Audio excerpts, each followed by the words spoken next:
Je vais vous présenter 5 facteurs d'une stratégie de communication réussie pour un artiste ou pour un producteur indépendant. Bonjour à tous, bienvenue dans cette vidéo. Je m'appelle Tariq, je suis producteur, éditeur et artiste à succès, plusieurs fois certifié disque d'or et de platine. Et aujourd'hui, j'aide des artistes et des producteurs indépendants à vivre de leur musique.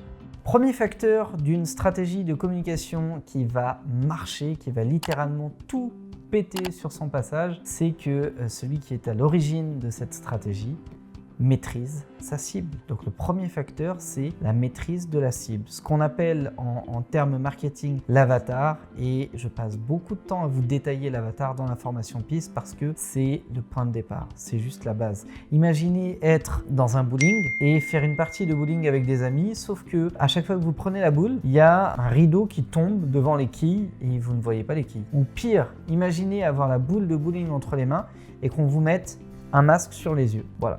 On vous fait faire 10 tours sur vous-même et on vous dit vas-y, lance ta boule. Bah, bon courage et j'espère que ça va aller et que vous ne blesserez personne parce que c'est très dangereux. Et c'est pourtant ce que beaucoup d'artistes et de producteurs font. Ils ont un clip, en plus la plupart du temps c'est des bons clips, c'est ça qui m'énerve en plus. C'est des bons sons, des bons projets, une bonne approche, mais ils n'ont pas de cible. Ils ne la voient pas parce qu'ils ne sont pas en mesure de la définir avec clarté. Et quand tu n'as pas de cible, tu peux avoir le meilleur clip du monde, donc la meilleure boule de bowling du monde, la meilleure technique du monde. Bah, si on te fait faire 10 tours sur toi-même avec un masque et qu'on te dit vas-y lance en aveugle, à mon avis tu peux éclater une tête ou deux mais tu ne toucheras pas les quilles. Donc tu n'atteindras pas la cible que tu n'es pas capable de définir et de voir avec précision. Point numéro 2, deuxième facteur, la qualité des supports. Sur quoi est-ce que tu vas baser la stratégie de communication que tu vas lancer? Est-ce que tu la bases sur du visuel? Est-ce que tu la bases sur de l'audio? Est-ce que tu la bases sur des clips? Ou est-ce que tu la bases sur les trois? Et si tu la bases sur les trois ou sur l'un ou l'autre ou le dernier, est-ce que tu as créé des supports de contenu spécifiques à de la publicité? Et malheureusement, la plupart du temps, c'est pas le cas. En tout cas, dans ce que je vois, c'est pas le cas. Parce que je suis beaucoup ciblé par les pubs d'artistes. Et très souvent, c'est le clip que j'ai mis sur YouTube il y a un mois, je vais l'utiliser comme vidéo promo pour faire de la com. Sauf que ça marche pas parce qu'il n'y a pas d'adblocker par exemple dans un clip. Donc l'adblocker, on en parle dans la formation de piste, je vais pas revenir sur ce que c'est. Mais il n'y a pas d'adblocker, donc tu as 99% de chances qu'elle ne marche pas ta pub. Donc à partir du moment où tu utilises un support qui n'était pas créé à la base pour de la pub et que tu l'utilises pour de la pub, ça fonctionne pas. Idem pour des visuels. Tu prends la pochette de ton single ou de ton album, c'est pas fait pour accrocher l'œil sur une pub Facebook, Instagram, Snapchat ou TikTok. C'est pas fait pour ça. Donc à partir de là, ça ne marche pas. Donc le deuxième facteur de réussite, c'est de créer et d'utiliser des supports adaptés pour la publicité. Et en plus de ça, je mets un petit 2 bis, c'est de les tester en amont avant de commencer à les déployer massivement.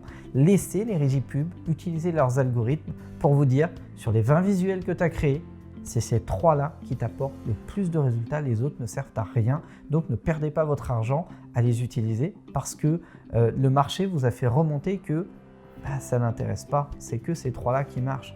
Donc si tu as fait un putain de beau visuel et que tu le testes et qu'en même temps tu testes une photo de Père Noël à la con et que la photo de Père Noël à la con te fait générer plus de visibilité, je suis désolé mais lâche ton visuel et prends le Père Noël et c'est comme ça que ça marche. Le marché a toujours raison.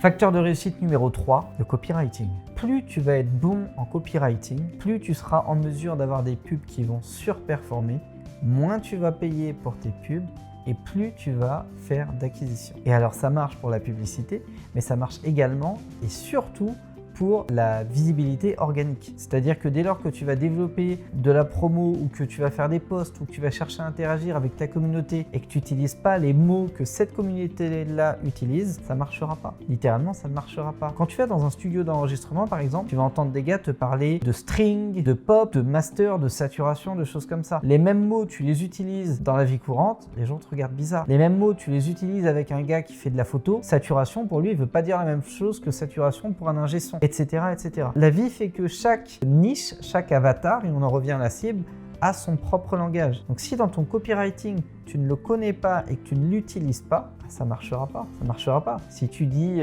je vais être méchant, mais si tu dis wesh à une petite bourgeoise de 50 ans, elle va rien comprendre. Elle va te trouver bizarre, elle va te fuir.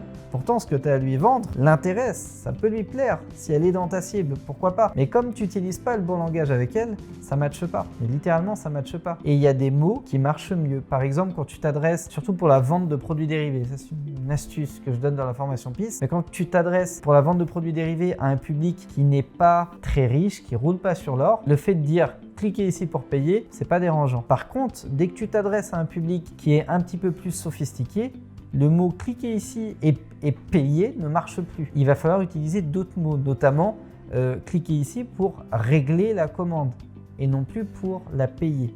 Et rien que le fait d'utiliser ce mot-là qui résonne plus avec ce fragment-là de ton avatar, ça va te faire beaucoup plus de ventes. Bon voilà, en tout cas le copywriting est le 4e facteur de réussite d'une bonne stratégie de communication. Le 4e facteur, c'est le contexte, l'approche. Et ça, c'est extrêmement important parce que l'erreur que beaucoup d'artistes et de producteurs font, c'est de se dire « moi, je fais de la musique ».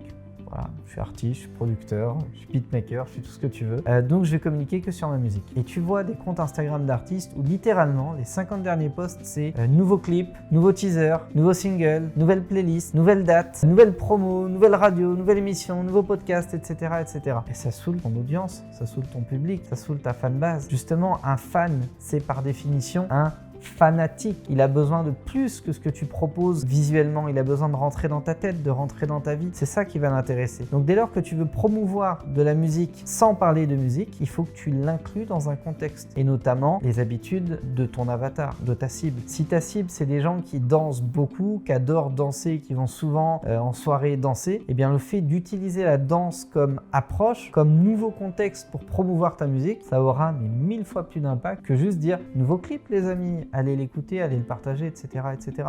Idem, si ton public, c'est par exemple des gens qui sont beaucoup en voiture, qui font beaucoup de routes ou qui ont l'habitude d'écouter la musique en voiture, c'est pareil. Tu vas adapter ton approche à ça et du coup, tu vas implémenter ça dans ton message. Donc, ça va impacter ton copywriting, ça va impacter les supports que tu vas utiliser et ça va impacter également une fragmentation de ton avatar pour avoir une cible encore plus précise, etc. etc. C'est ça, modifier l'approche et le contexte. Et malheureusement, la plupart des stratégies de com que je vois passer, elles sont ciblées sur on tape dans tout, on parle de ce qu'on fait. Si ça intéresse, les gens viennent. Si ça intéresse pas, les gens viennent pas. Ça marchait il y a 20 ans quand il n'y avait rien sur les réseaux. Aujourd'hui, c'est bombardé de contenu. Tu as des trucs toutes les minutes qui sortent, toutes les secondes. Tu as des centaines et des centaines de contenus qui apparaissent. Donc, si tu n'associes pas ce que tu proposes à un contexte fort qui résonne avec ta cible, avec un bon copywriting, ça ne peut pas marcher. Donc, l'approche, le contexte sont extrêmement importants. Et enfin, le 5e et dernier facteur de réussite, c'est la qualité de l'appel à l'action. Ce qu'on appelle le CTA, le Call to Action. Si tu proposes des choses, mais que tu ne dis pas clairement, cliquez ici, maintenant, sur le bouton rouge ou vert ou bleu ou violet ou tout ce que tu veux, les gens ne le feront pas. Les gens ne le feront pas. C'est pour ça que tu m'entends régulièrement dans mes vidéos dire cliquez sur le lien dans la description pour vous inscrire à une formation, pour acheter mon livre, pour le commander, pour le régler. Tu vois, j'utilise des mots un petit peu différents. Voilà, si vous souhaitez entrer en contact avec moi, laissez-moi un commentaire. N'hésitez pas à m'écrire vos questions. J'y répondrai avec grand plaisir, soit à l'écrit, soit en faisant une vidéo sur cette chaîne YouTube. Elle est faite pour vous, etc. etc. Vous voyez ce genre d'appel à l'action? Malheureusement, dans la musique, on n'en fait pas. En tout cas, j'en vois pas. Quand un clip sort, sur le clip, il n'y a pas d'appel à l'action pour interagir, pour aller plus loin. Il faut chercher, il faut vouloir aller plus loin et chercher la manière d'aller plus loin avec l'artiste. Ça ne doit pas être le cas. Les gens sont fainéants. L'humain est fainéant. Plus vous allez lui donner de raisons de ne pas vous suivre, et plus il se dira pourquoi est-ce que je devrais le suivre? Alors que plus vous lui donnez de raisons, d'actions, de moments où il doit faire quelque chose, plus il va agir avec vous. Donc voilà pour les 5 facteurs de réussite d'une campagne de marketing. Évidemment, il y en a plein d'autres qu'on développe dans la formation PIS. Mais là, je vous ai donné les grandes lignes. Il y a plein de choses que je ne peux pas dire maintenant pour des raisons évidentes. Mais dans la formation PIS, vous avez des choses bien plus poussées et bien plus complètes. Si maintenant vous hésitez à rejoindre la formation PIS, que vous vous demandez comment faire, pourquoi, comment, est-ce que c'est fait pour vous ou machin, etc. Eh bien, je vous propose de démarrer par une formation qui est totalement gratuite, qui se passe en live avec moi. Et vous pouvez cliquer maintenant sur le lien dans la description pour vous y inscrire. À l'issue de cette formation, je vous donnerai la possibilité de rejoindre la formation PIS si vous le souhaitez. Mais ce qui est génial, c'est que ça vous permet d'avoir un filtre. Vous passez 1 heure, 1 heure et demie avec moi. Si vous voyez que je vous apprends rien, ne vous inscrivez pas. Si vous voyez que mon rythme de voix, de parole ne vous plaît pas, ne vous inscrivez pas. Si vous n'aimez pas ma voix ou ma tronche, ne vous inscrivez pas encore une fois. Mais au moins, ça vous permet d'avoir une phase de test. Ce genre de formation, habituellement, je les vends sur des masterclass, plusieurs centaines d'euros. Là, vous y avez accès gratuitement. Donc n'hésitez pas à cliquer sur le lien dans la description et à vous inscrire. Merci d'avoir été attentif à cette vidéo. Si jamais ça vous a plu, lâchez-moi un gros like. Abonnez-vous à la chaîne YouTube Producteur à Succès. Je vous souhaite le meilleur pour la suite. Déchirez tout et je vous dis ciao ciao.